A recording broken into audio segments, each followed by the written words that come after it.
Okay, here we are with the pre-launch mind map. You can see I've broken it into four main areas. The first is identifying the offer, the story, and the objections. The second one is building early buzz. And then we have warming your list. And then pre-launch assets and planning. So let's get rolling. Okay, so in terms of identifying the offer, the story, and the objections, a lot of these, they tend to run together. And I've got a few main tools that I like. I love to use surveys for this. And so the survey is great for finding out what they want. And I often use this thing I call the shot across the bow. And there's this testimonial cruncher. Two of the tools, I use SurveyMonkey, and I've been using them for years and years and years. A newer one these days is Survey Gizmo. That also looks very cool.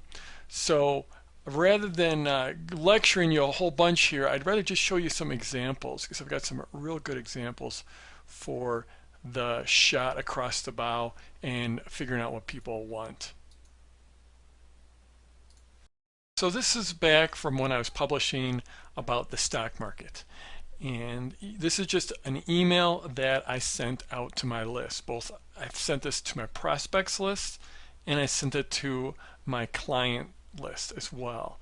And in fact, I actually routed them into two different surveys because I was curious to find out if there's going to be a big difference in terms of their questions. And so I just put together two surveys and I put together two different links and two different emails. So the emails were identical. The only thing different was the link at the bottom. So I sent them to this. So basically just very conversational. We'll be sending your update. Well, first of all, a quick announcement and a favor. That was we had a great open rate on that. We'll be sending your traders update in just a little bit, but first I need to ask you a favor. We're really close to wrapping up our long and awaited trading manual. And so here, you know, it's you know, I don't know how long awaited it was. We certainly worked on the thing forever, and I think we probably had hinted about it ahead of time, but just what we're starting to do is sort of already set the hook that this is something people have been looking forward to for a long time. We'll be releasing it in early January, but before we do, I want to ask you a couple of questions. Can you help us out?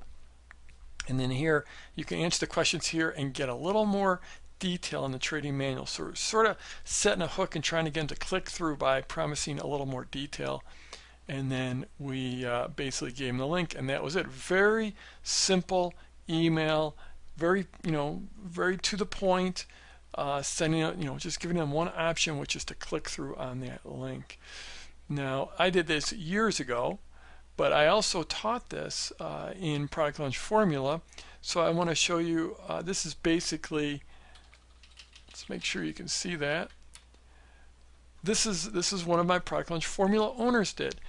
Look at that, the subject line, the exact same, quick announcement and a favor. And you can see this email is basically identical, which, that's when I give these examples in Product Launch Formula, I want people to take them and use them. So you can take a look between these two. They are literally identical emails. And then even down to the way he put the link together, he's sent to his URL/question. I did the same thing. I went to question.html or HTML. So exact same email. So now let me walk you through what you ended up, or what people ended up when they clicked that link. So this is basically a SurveyMonkey survey. That's where they would go when they click the link. And you can see it's not too complicated here. Just we're very close to finishing our long-awaiting trading manual.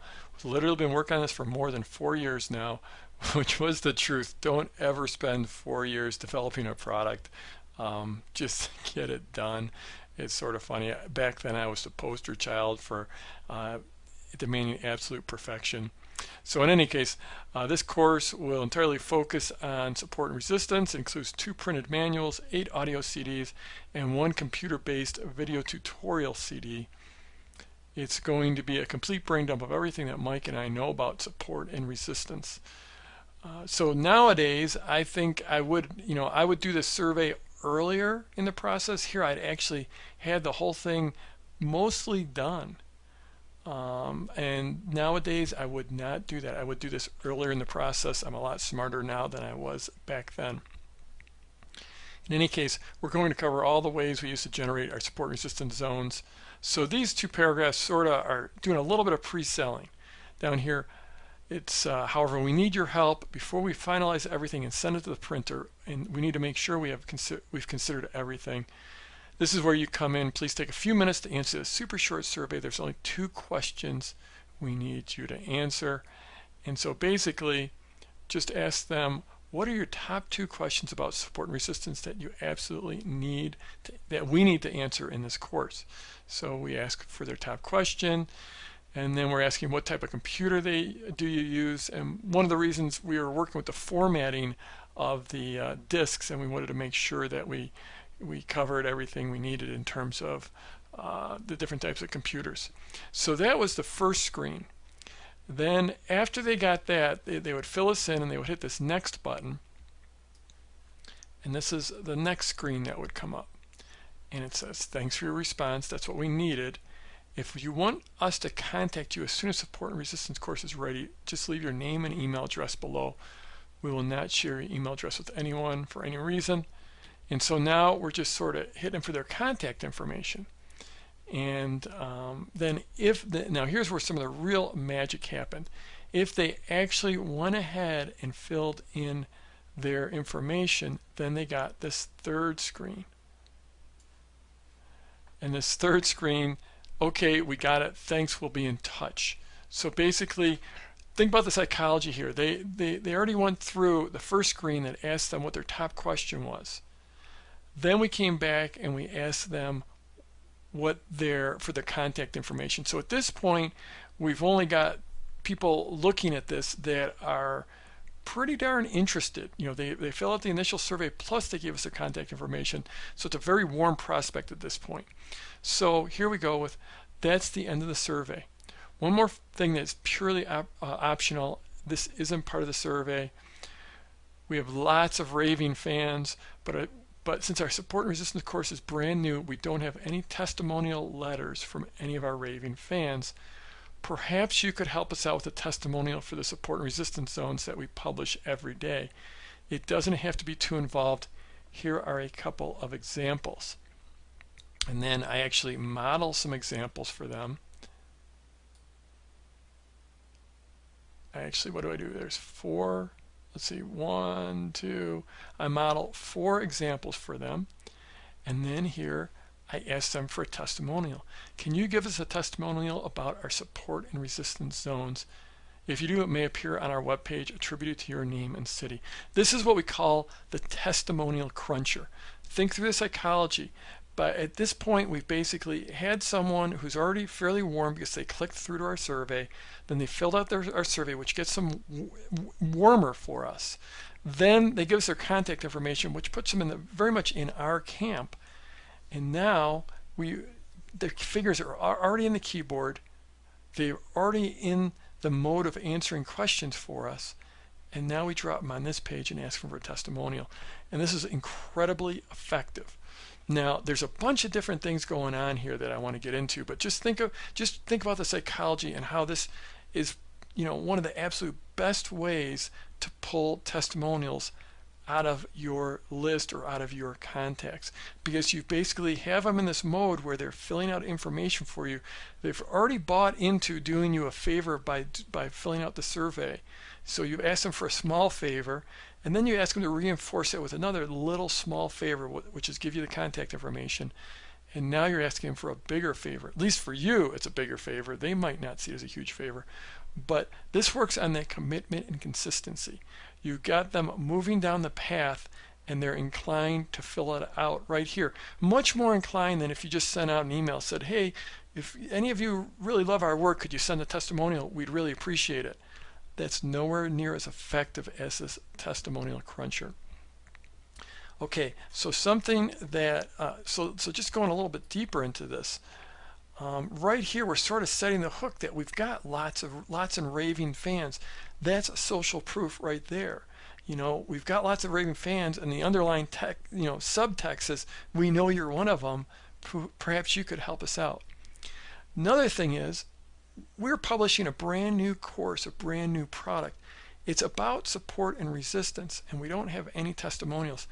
But we've been publishing on a consistent basis, pretty much every day, these support and resistance zones in our newsletter.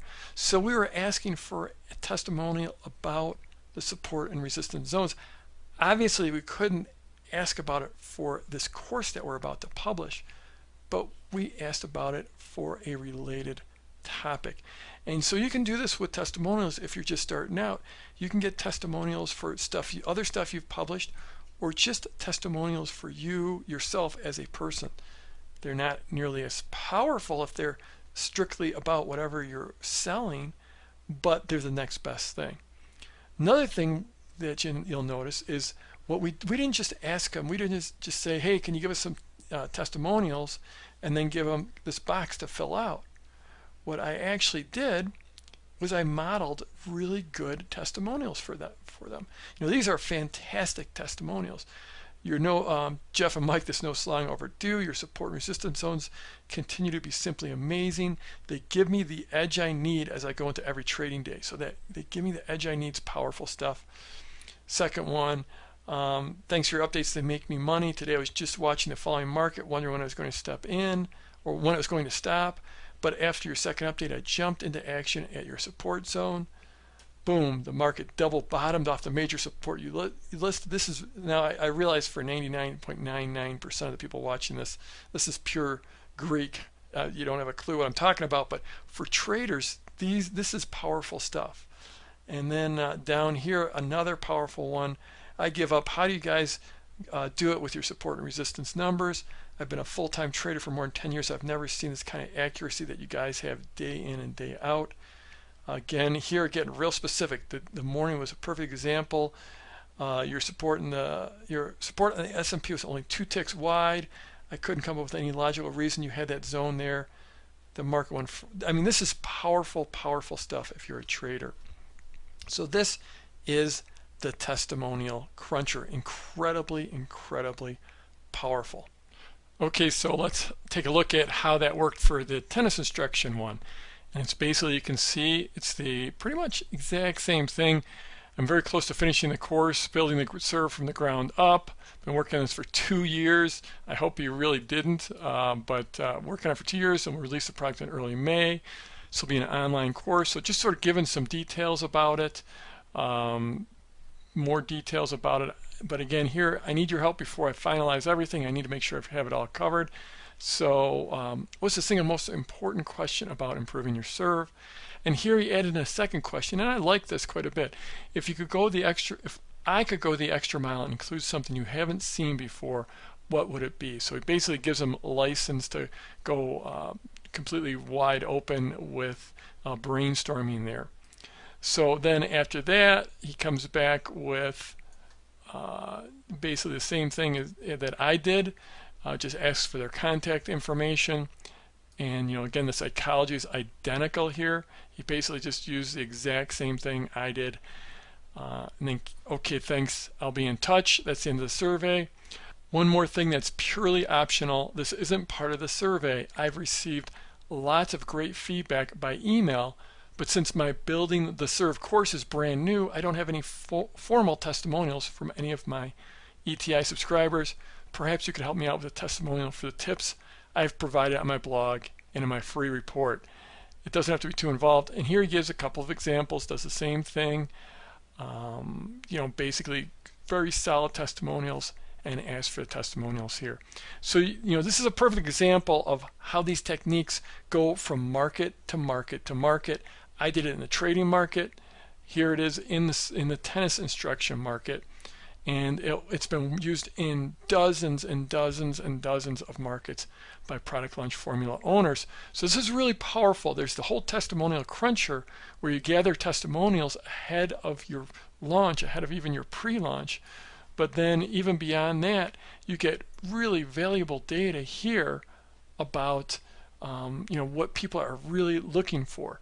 And if you do this early enough, you can really incorporate this into your product, and also obviously into your launch story and your sales pitch. Now in the next video I'm going to walk you through how some of the feedback we got and how you can use it.